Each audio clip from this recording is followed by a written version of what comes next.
Hey, hello everyone. I'm Jay Haley from Palmore Institute, and this video is going to cover our senior level speaking class, and this is unit number 4. This unit is called Getting Ahead. It covers such topics as education, family relationships, and also a little bit about culture. So, Getting Ahead is the title. So, what does getting ahead mean? Well, that's actually a good place to start out with just a little vocabulary. So, getting ahead. And again, I should mention all of this is going to come from page number 22 in your book. So, getting ahead just means making progress in life. If you are getting ahead, your life is moving forward. You're going in a positive direction. You're going in what is the right way or the way you want to go. Uh, Getting ahead is also a good thing to do in your English lessons. I hope your English is getting ahead, that you're making progress, that you're improving. So when we talk about getting ahead, that's what we're talking about. Now, I wanted to start out by setting up the situation and just introducing a little bit of vocabulary from the unit in this video. And then in the next video, once again, I'll be presenting a special guest who will be helping me with one of the speaking tasks. So let me get started by explaining the situation that we'll be looking at. The situation is this. There is a young man named Wei, and his mother is worried that Wei is not doing very well in junior high school. She is thinking of making a change. She wants him to drop his extracurricular activities and enroll 5 nights a week in a cram school. And just a quick note about a little vocabulary here. Extracurricular activities involves any kind of activities that students do outside of school. It could involve the school club. It's maybe in school, but it's not academic, so it's an extracurricular activity. It could be sports or piano lessons. Any activities that they do outside of school or not related to academics are going to be extracurricular activities. Now, again, Wei's mother is thinking of making him drop all his extracurricular activities to focus exclusively on studying. Okay. Some of the vocabulary that comes up in that conversation, there's just a few things here really, but on page 22 again, Wei says this. He says incredible. And when he says incredible, it doesn't have that usual meaning of the word of being great or wonderful. No. Here, incredible means unbelievable, or what you said is shocking. Wei is shocked about his mother's idea. He really enjoys his soccer club, and he'd like to continue with it. He finds it shocking that his mother would want him to stop. So when he says incredible, it's not a good image. And we do often use the word incredible in this way.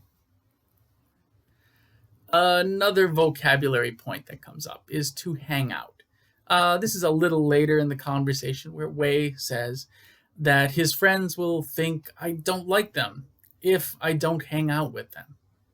Now, you may have met the word hang out before, but it's a good chance to just talk about the difference between what it means to hang out and what it means to play. The difference really is this, is that probably if you're taking this class, you're most likely an adult, and if you are, you probably hang out with your friends and you don't play with them. Hang out has a more adult image of having fun. Yeah, it's kind of like playing and it's fun, but we don't say play for adults when we do things with our friends. We just hang out. Play has a much more childish image, like this picture that you see on the right. You play with your toys, you play with your trucks or cars or dolls. It's probably, again, if you're an adult in this class, you probably haven't played like that for a long time. Okay, the next word we have here is exaggerating. Now, this is where Wei's mother speaks, and she tells him to stop exaggerating. And so when we talk about exaggerating, we mean it's just making something seem larger than it really is. So you're really taking the truth and stretching it out. Exaggerating, it's common in among fishers, I guess. So if you go fishing, I went fishing, I caught a fish. I caught a fish, it was this big, this big. So the fish, is probably actually smaller, but I've exaggerated a little bit, and at least among fishing people, maybe it's expected to exaggerate just a little. Okay, but exaggerating again is taking the truth and stretching it out. All right, on to the next word. This is where Wei says, "Oh, that again." Now, when he says, "Oh, that again," he is showing his annoyance with his mother. He means that you continue to repeat the same point, and it's annoying. Wei's mother, it seems, has talked to him many times about the importance of education and how it can help him in his life. He's heard it before and before and before and before, and he's getting a little tired of it. So if somebody is doing that to you and repeating the same point that you've heard again and again and again, you might respond by saying, "Ugh, that again." Okay, one last one from that conversation. And this is right at the end of the conversation where Wei's mother comments, "Every day matters." Now, to matter means to be important. So every day is important. There are no wasted days. Each and every day is important. Every day matters.